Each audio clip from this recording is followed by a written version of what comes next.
Moja kwa moja kutoka katika jiji la Johannesburg nchini Afrika Kusini. Hii ni JCTV, chombo chako cha habari cha mtandaoni. Hapa tunakuletea taarifa sahihi za haraka na zenye uhakika kutoka Jamhuri ya Kidemokrasia ya Kongo na zile ambazo zinamgusa mkongomani aliye nje ya Jamhuri ya Kidemokrasia ya Kongo.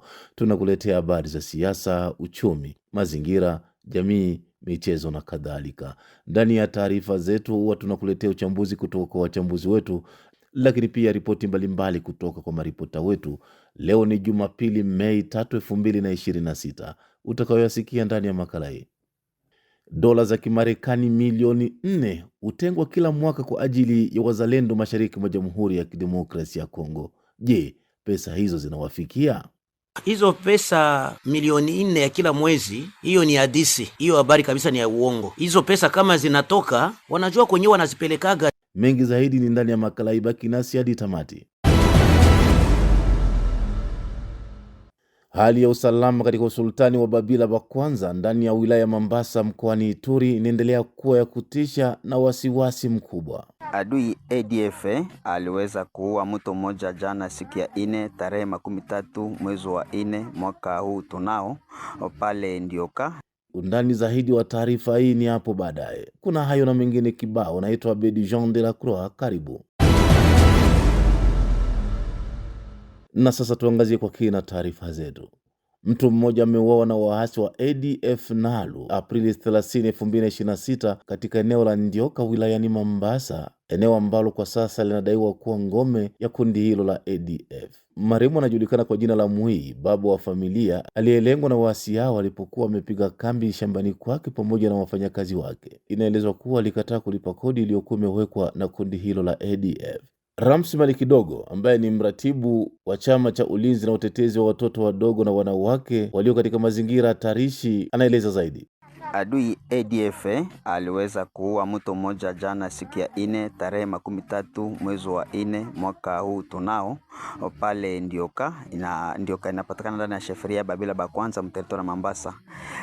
Huyu papa ambaye aliwawa jina yake Muhei, anajulikana sana kwa jina la Mudive.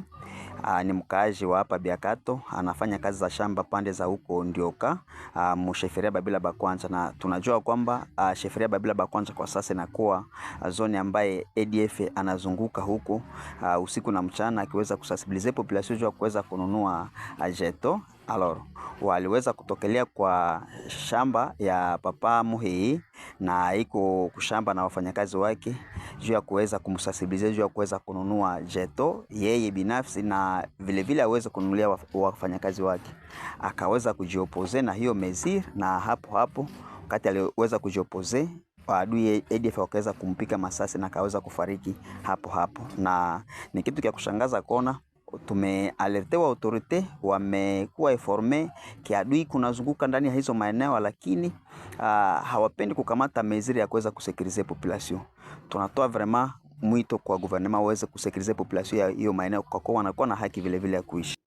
Na kuhusu taarifa hii ya ADF tu ni kwamba hali ya usalama katika usultani wa Babila wa kwanza ndani ya wilaya ya Mambasa inaendelea kuwa ya kutisha na ya wasiwasi mkubwa. Baada ya kumuua Muhindo Muhii Alhamisi wiki hii, waasi yao wa ADF walionekana tena Ijumaa katika eneo la Lisoma ndani ya shamba la Bwana Mupanya. Inaripotiwa kuwa walikaa huko siku nzima wakipika kabla ya kuwateka baadhi ya wakulima katika eneo hilo. Hadi sasa idadi kamili ya waliotekwa bado haijajulikana. Waasi hao walionekana wakizunguka katika maeneo mbalimbali ikiwemo Mikingi, Lisoma, Kanana na Mapendo, kana kwamba wako huru kabisa kama mfalme ndani ya ufalme wake. Wakati huo wanajeshi waliokuwa wamepiga kambi Mkingi wameliacha eneo hilo na kuwaacha wananchi bila ulinzi wowote. Wananchi kwa sasa wajui tena watawasilisha kilio chao namna gani na kwa nani. Ni huzuni sana kuona adui ADF iko naendelea kuzunguka ndani ya sheferia Babila ba kwanza mterito na Mambasa bila woga wote. Siku ya 4 aliweza kuua papa Muhindo Muhei pale Ndioka. Aliweza kupigiwa masasi paske aliweza kukataa kununua jeto vatredi. Adui ADF alionekana mumazone sawa Mapendo, Kanana, Alisoma, Leta Credit, hata adui akafika mpaka Mekingi. Donc unakuta ke adui iko na jitembeza bila woga yote, na iko nazunguka jana, shida iko nazunguka, iko na kata mimea ya wakulima, iko na beba chakula wakulima ndani ya mashamba, akafika hata mnivua kupika chakula mshamba ya Papa Mupanya pale pande za Lisoma, na tumeambiliwa kwamba kuna watu wenyewe wameweza kubebewa mwa hiyo maeneo, wenyewe adui ameweza kubeba na ameenda nao, na kwa sasa tujui kama wanabebewa na wanaenda wapi. Ni huruma sana kuona adui iko naendelea kuzunguka, anaua watu, anabeba vitu vya population, iko nazunguka sawa mfalme ndani ya bustani yake bila kuogopa, na hata gouvernement haipendi kukamata mezira ya kuweza kupika huyo adui. Tunakosa kama population ilie tena muluga ya wapi purke wakubwa waweze kusikia malalamiko ya population. JCTV tunatoa mkono wa pole kwa watu wote ambao wanapitia changamoto hizi za magaidi wa ADF. Tunaomba serikali ya Jamhuri ya Kidemokrasia ya Kongo iweze kulivalia swala hili njuga, ili raia wa kawaida waweze kupata amani ya kutosha na waendelee na shughuli zao za kawaida, haswa kwa wakulima ambao wanaishi kwa ajili ya kilimo. Na mwishowe kabisa, serikali ya Jamhuri ya Kidemokrasia ya Kongo utenga kila mwezi dola milioni 4 za Kimarekani kwa ajili ya wazalendo mashariki mwa Jamhuri ya Kidemokrasia ya Kongo. Je, pesa zinawafikia wazalendo?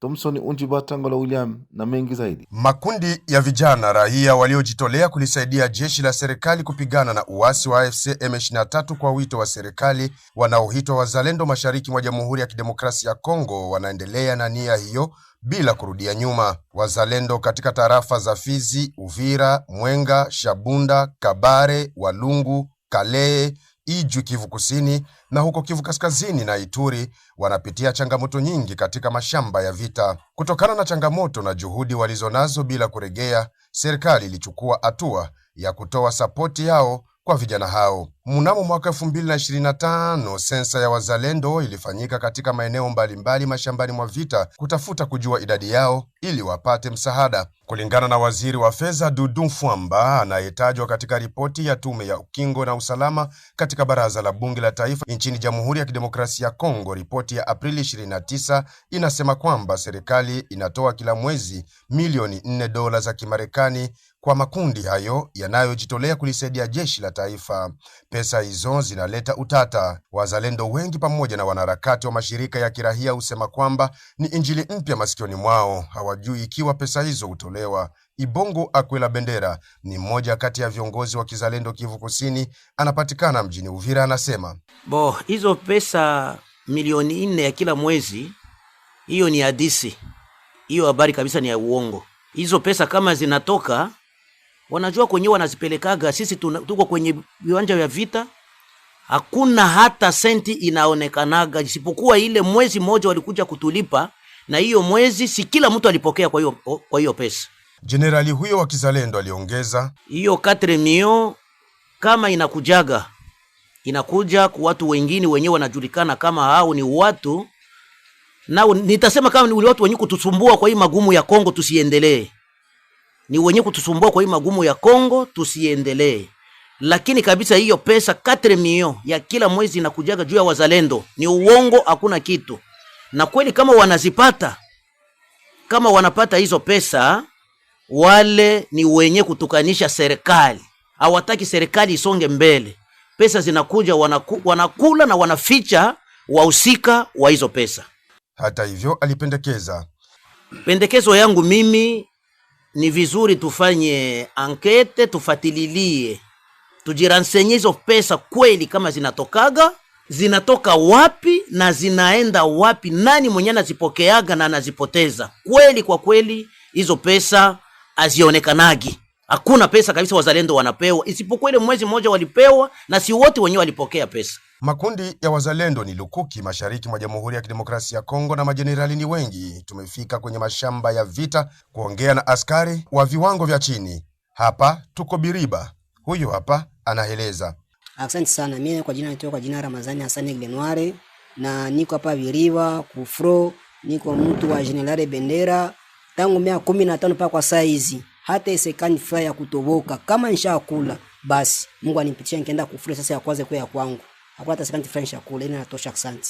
Lakini sasa unasema aje kuhusu hizi franka zinatoshewa na haziwafikii? Wewe unajisikia namna gani? Najisikia vibaya sana, tena vibaya meke na maanisha kwamba patia adui ikefanya nini, iketupige jua ile franka ifanye nini, ituvunje nguvu. Kwa kutokana atupokei, turegeye, tuachilie adui fanya nini, aingie. Na si atuachilie, tulifanya miaka mingi sana bila kupokea. Na sisi tutaendelea vile vile. Kwa tupatie, batupatie ile franga kumutu iko hakika itufikie, ndio na sisi tupate ile kidwa nini ya sabuni. Asante. Upande wa tarafa la Fizi walio kwenye mstari wa vita nao wasemaje? Jina langu mimi naitwa Johnny Venansi Mugisho.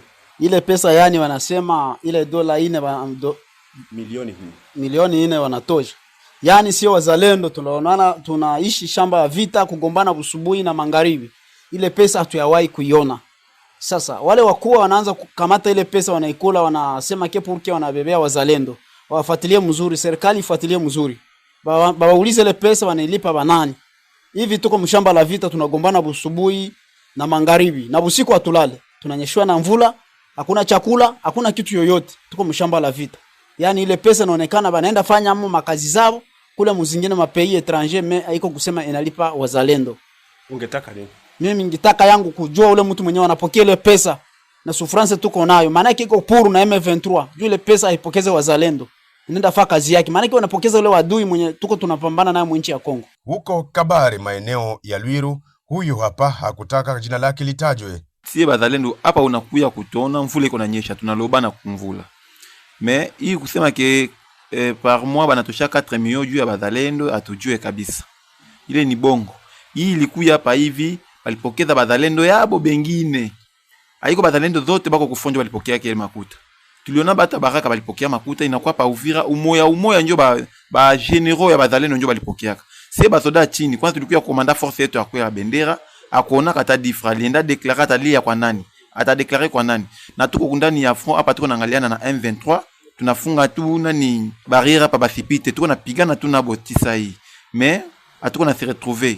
Atujue tufanye juu na sisi tuanze retrouver juu tuko napigania mwingine. Mashirika ya kirahia Kivu Kusini yasema kwamba kupokea kwa wazalendo au kwa askari jeshi na askari polisi ni zoezi lisilofichama, mahana kila raia uona mabadiliko kufuatana na mzunguko wa pesa mitahani. Mafikiri Masimango Martin ni mratibu wa shirika jipya la kirahia kusini mwa Kivu Kusini. Yeye upande wake anasema, d'abord jana na juzi tulishangala par rapport na message circulé kusema kwamba kila mwezi pako plus de pas moins de 4 millions de dollars yenye iko natoka kwa juu ya bazalendo, pendant que chaque fois tuko nalamika kama pako vitu wenye bazalendo wako nakosa parce que hakuna pesa.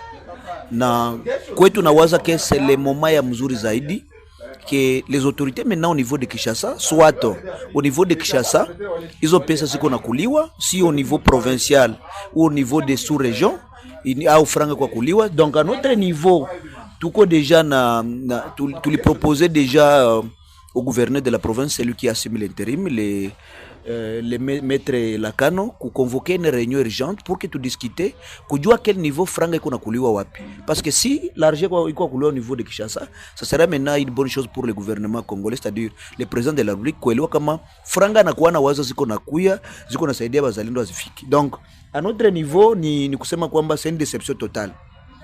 Un montant comme de 4 millions de dollars yenye batu wa moya banajikunja na banakula de faveur ya batu wanakamata bunduki, raia likamata bunduki kwa jua ya kusaidia nchi mebakwa kwa privé na ile makuta. Donc nous à notre niveau tunaendelea kufanya ma recherche tukijua pour que tujue maintenant franga ikifika Kinshasa nafikia kwa nani na ule mtu anaibeba kwa nani na nani niko na gérer mu niveau ya hapa d'abord mu niveau provincial na mu niveau même ya 3e région militaire nani iko na gérer le makuta. Kama zile franga itakuwa ziko mu niveau ya 33e région militaire, tutaona commandant région tumjue franga ziko wapi. Kama ni mu niveau provincial, donc nous avons les gouverneurs de la province, nous avons les autorités provinciales, tutabajongelea pour que tujue franga iko na kwa quel niveau. C'est à ce niveau là dès que tutakuwa na maelema zote kujua mkila stade kwa franga za wazalendo walikuwa nakuliwa, na waza ke nuko maintenant shirika nuko raia ya Congo tutawaza maintenant tutajua nini ya kufanya. Et que il faut maintenant kuwazi, ce n'est plus encore une question ya kulombana msama, c'est une question maintenant ya que la justice ifanye kazi imuda yote batu kuna kuliwa franga. Et pourtant au niveau national que franga iko natoka yenye population iko na bénéficier via les wazalendo. Et là peut-être si c'est au niveau de Kinshasa, donc il y a la complicité des autorités au niveau de Kinshasa, parce que c'est anormal. Pendant des mois, plus de 4 millions de dollars qu'on a toka à faveur de wazalendo na zinakuwa na ziko na kuliwa, et que haiko sûr que au niveau ya chini franga inajulikana kama iko nafika. La preuve tout simplement franga kidogo ilikuya ya motivation yenye muzalendo alikuwa anapata 325 dollars, ilionekana kila watu walijua franga likosa. Comment maintenant kwenye pako plus de 4 millions, et pourtant partie ya nord na sud ya est ya RDC yenye iko napigana kwa leo, mais ya usenture assistance ile. Voilà notre proposition. Mimi nawaza kwamba ke bazalendo ke la population d'abord iko apese, tuko natafuta masource yote ya ile frango nafikiaka na niveau gani bako ziko zile frango ziko naibiwa, et une fois que tutakuwa na maelema ziko approfondi, na je crois que tutakuwa na un mois dur, on va convoquer une réunion urgente pour que maintenant sira yetu amoni nini tunaweza fanya. Wachambuzi wa mambo wana mtazamo gani? Manyebwa Mapenzi kutoka Uvira anatoa mtazamo ufuatao. Mpaka sasa tunaweza sema ya kwamba hizo pesa hazifiki juu ukiangalia hapa kwetu sur terrain Uvira, Fizi, Mwenga, wazalendo kila mwezi wanaendelea kulalamika kwa maana hawapati prime d'encouragement. Tumeona hapa mwezi wa 3 njoo wazalendo wamepata prime d'encouragement ya 320 dollars, na ilikuwa sakisi njoo mwanzo na hakuyakuwa ingine pesa ile, kusema ya kwamba 4 millions de dollars inatoka kila mwezi. Yaani hizo pesa zinakuliwa na wakuu viongozi wa moja, na ni responsabilite ya gouvernement congolais au niveau central iangalie namna gani itafuatilia hizo pesa na ijue hizo pesa zinakwamia wapi kwa ajili ya kufikishia wazalendo. Hizo pesa zitasaidia sana kuleta motisha kwa wazalendo na kuwasaidia pia kufanya makazi mbalimbali na kuleta sekirite nzuri katika mamingini yetu Uvira, Fizi, Baraka, Mwenga. Kwa sasa hizo pesa hazijaonekana kwa wazalendo na hawajajipata. Lakini je, ni pesa ndizo zilizo wasukuma wazalendo kupigania nchi? Na habari hii ya milioni 4 je, itawapa uregevu au juhudi? Jile Mulumba ni msemaji wa wazalendo wa Kivu Kaskazini, njiani mwa simu anasema ni kwamba sisi hatuwezi kamwe kuacha kupigana, hatuwezi acha majukumu yetu, sababu hatujakamata silaha kwa ajili ya pesa, hata kama pesa ni muhimu kwa ajili ya maisha. Lakini kama kukiwemo wale ambao wanataka kutuvunja nguvu na kutuharibia kazi wakiiba pesa hizi, tutaomba serikali washikwe na wawekwe mahakamani.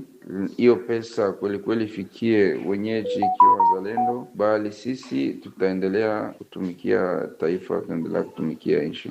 Serikali ilisema lengo la pesa hizo ni kuwapa sabuni wazalendo, kuwakusanya, kuwapa chakula, dawa na mahitaji muhimu yatakayowafanya kuwa hodari na jasiri vitani, malipo ambayo yanafanyika kwa kufuata taratibu za kisheria iliyounda jeshi la akiba linaloitwa RAD. Viongozi wa RAD hawajazungumza lolote. Malipo hayo hutolewa kwa njia ya RAD kupitia mfumo wa gharama zinazotolewa na kitengo hichi katika ripoti wanazozifikishia serikali ambazo zinafikia milioni 4 dola za Kimarekani kila mwezi. Malipo mengine hufanyika kama marupurupu na kinua mgongo. Pesa hizo huenda moja kwa moja kwa viongozi wa wazalendo maeneo wanakopatikana kutokana na dharura inayotokea. Amesema hayo Dudu Famba, waziri wa fedha nchini DR Congo. Misaada hiyo inaelekea mikoa mingine tofauti na Kivu Kaskazini, ambako wazalendo walijikuta kutupiliwa na kusauliwa baada ya kufadhaika na kifo cha gavana wa zamani wa mkoa huo, Jenerali Peter Chirimwami, aliyefariki kwa risasi zilizompata kwenye mashamba ya mapambano karibu ya mji wa Sake. Chirimwami alikuwa mtetezi wa wazalendo kwa serikali, mara kwa mara kuisukuma serikali ya Jamhuri ya Kidemokrasia ya Kongo isaidie wazalendo huko Kivu Kaskazini, na baada ya kifo chake kila kitu kikapoa kama maji mtungini, ndivyo yaeleza ripoti ya serikali. Kwa leo makundi ya wazalendo sio tena askari wa maguguni, wahasi au washika silaha. Serikali ya Jamhuri ya Kidemokrasia ya Kongo inawatambua wazalendo kama vikosi vya msaada au vikosi vya akiba, jeshi halali la umma linalosaidia jeshi la serikali katika vita vya uvamizi wa nchi katika mapambano na wahasi wa AFC M23 mashariki mwa DR Congo. kwa kuwaweka katika nizamu za kijeshi na kuwaepusha kudumbukia katika matope ya vitendo vya kijehuri na uvunjwaji wa haki za binadamu. Wazalendo waliundiwa taasisi inayowakusanya ambayo inaitwa RAD, ikimaanisha vikosi maalumu vya jeshi la akiba la Jamhuri ya Kidemokrasia ya Kongo. Wazalendo wanatambulika rasmi kupitia sheria iliyochapishwa mwaka wa 2023 yenye namba za usajili 23/014 ya tarehe 22 za mwezi Mei mwaka wa 2023. Serikali bado inaandaa mipango mirefu ya kutekeleza kwa ajili ya kitengo hicho cha RAD. Uvira, Thompson Unjibata Ngala William, JCTV. Ni mwisho wa habari zetu hii leo. Naitwa Bedi Jean de la Croix. Kwaheri kwa leo.